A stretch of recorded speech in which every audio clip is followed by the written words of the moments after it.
ಕಸವನ್ನು ಕಿತ್ತಾಕಿ ಹೂಗಳನ್ನು ಬೆಳೆಯಲು ಬಿಡಿ. ಸ್ನೇಹಿತರೆ, ನಮ್ಮ ತೋಟ ಚೆನ್ನಾಗಿರಬೇಕು ಅಂತಂದರೆ ನಮ್ಮ ತೋಟದಲ್ಲಿರುವ ಕಸವನ್ನು ನಾವು ಹುಡುಕಿ ಕಿತ್ತು ಹಾಕಬೇಕಾಗತ್ತೆ. ನಮ್ಮ ಹೂಗಳನ್ನು ನಾವು ಬೆಳೆಯೋದಕ್ಕೆ ಬಿಡಬೇಕಾಗತ್ತೆ. ಅಂದಾಗ ಮಾತ್ರ ನಮ್ಮ ತೋಟ ಚೆನ್ನಾಗಿರುತ್ತೆ.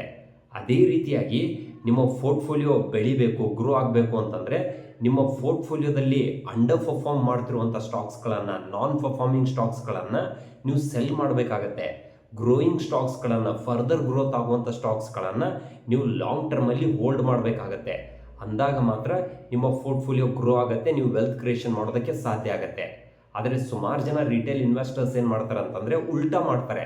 ಅವರ ಪೋರ್ಟ್ಫೋಲಿಯೋದಲ್ಲಿ ನಾನ್ ಪರ್ಫಾರ್ಮಿಂಗ್ ಸ್ಟಾಕ್ಸ್ಗಳನ್ನು ಲಾಂಗ್ ಟರ್ಮ್ಗೆ ಹೋಲ್ಡ್ ಮಾಡ್ತಾರೆ. ಗ್ರೋ ಆಗುವಂಥ ಸ್ಟಾಕ್ಸ್ಗಳನ್ನು ಒಂದು ಸ್ವಲ್ಪ ಪ್ರಾಫಿಟ್ ಬಂತಂದರೆ ಸೆಲ್ ಮಾಡಿಬಿಡ್ತಾರೆ. ಕೆಲವೊಂದಿಷ್ಟು ಉದಾಹರಣೆಗಳನ್ನು ಕೊಡ್ತೀನಿ. ಕೆಲವೊಂದಿಷ್ಟು ನಾನ್ ಪರ್ಫಾರ್ಮಿಂಗ್ ಸ್ಟಾಕ್ಸ್ಗಳನ್ನು ₹100 ಬೈ ಮಾಡಿರ್ತಾರೆ, ಅದು ₹80 ಬರುತ್ತೆ. ಸೊ ₹80 ಬಂದಾದಮೇಲೆ ಅದು ಫರ್ದರ್ ಗ್ರೋ ಆಗಲ್ಲ, ಬೆಳೆಯೋದಿಲ್ಲ ಅಂತ ಗೊತ್ತಾದ್ಮೇಲೆ ಆ ಸ್ಟಾಕ್ಸನ್ನು ನೀವು ಸೆಲ್ ಮಾಡಿಬಿಡಬೇಕು. ಸುಮಾರು ಜನ ರಿಟೇಲ್ ಇನ್ವೆಸ್ಟರ್ಸ್ ಏನು ಮಾಡ್ತಾರೆ ಅಂತಂದರೆ ಅದು ₹80 ಬಂತು ಅಥವಾ ₹70 ಬಂತು ಅಂದರೆ ಅದು ಬೆಳೆಯೋದಿಲ್ಲ ಅಂತ ಗೊತ್ತಿದ್ರೂ ಕೂಡ ಆ ಸ್ಟಾಕ್ಸನ್ನು ಆ್ಯಾವ್ರೇಜ್ ಮಾಡಿ ಲಾಂಗ್ ಟರ್ಮಲ್ಲಿ ಹೋಲ್ಡ್ ಮಾಡೋದಕ್ಕೆ ಟ್ರೈ ಮಾಡ್ತಾರೆ.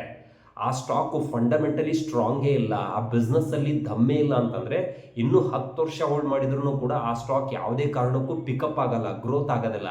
ಅಂಥ ಸ್ಟಾಕ್ಸ್ಗಳನ್ನು ಅದೊಂಥರ ಕಸ ಇದ್ದಂಗೆ, ಅದನ್ನು ನೀವು ಇಮಿಡಿಯೇಟ್ ಕಿತ್ತು ಹಾಕಬೇಕು. ಅಂದಾಗ ಮಾತ್ರ ನಿಮ್ಮ ಪೋರ್ಟ್ಫೋಲಿಯೋ ಗ್ರೋ ಆಗೋದಕ್ಕೆ ಚಾನ್ಸಸ್ ಇರುತ್ತೆ.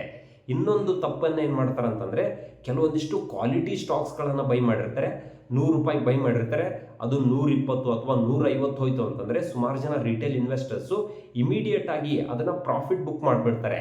ಆ ಸ್ಟಾಕು ₹150ದಿಂದ 200ಕ್ಕೆ ಹೋಗ್ಬೋದು, 300ಕ್ಕೆ ಹೋಗ್ಬೋದು, ₹500 ಹೋಗ್ಬೋದು, ₹1000 ಹೋಗ್ಬೋದು, ₹2000 ಹೋಗುವಂಥ ಪೊಟೆನ್ಷಿಯಲ್ ಇರುವಂಥ ಕೆಲವೊಂದು ಸ್ಟಾಕ್ಸ್ಗಳನ್ನು ಹೋಲ್ಡ್ ಮಾಡೋದ್ರ ಬದಲಾಗಿ ಸ್ವಲ್ಪ ಪ್ರಾಫಿಟ್ ಬುಕ್ ಮಾಡಿ ಸೆಲ್ ಮಾಡಿಬಿಡ್ತಾರೆ. ಇದರಿಂದ ಏನಾಗುತ್ತೆ ಅಂತಂದರೆ ನೀವು ಹೂಗಳನ್ನು ಕಿತ್ತಂಗೆ ಆಗುತ್ತೆ, ಕಸವನ್ನು ಬೆಳೆಯೋದಕ್ಕೆ ಬಿಟ್ಟಂಗೆ ಆಗುತ್ತೆ. ಈ ರೀತಿ ಮಾಡಿದ್ದೆ ಆದರೆ ನಿಮ್ಮ ಪೋರ್ಟ್ಫೋಲಿಯೋ ಯಾವುದೇ ಕಾರಣಕ್ಕೂ ಗ್ರೋ ಆಗೋದಿಲ್ಲ. ಸ್ನೇಹಿತರೆ, ಇದೇ ರೀತಿ ಇಂಟ್ರೆಸ್ಟಿಂಗ್ ಮಾಹಿತಿಗಾಗಿ ತಪ್ಪದೆ ಲೈಕ್ ಮಾಡಿ, ಫಾಲೋ ಮಾಡಿ ಮತ್ತು ಕಮೆಂಟ್ ಮಾಡಿ. For long form video you can follow me on YouTube. Thank you.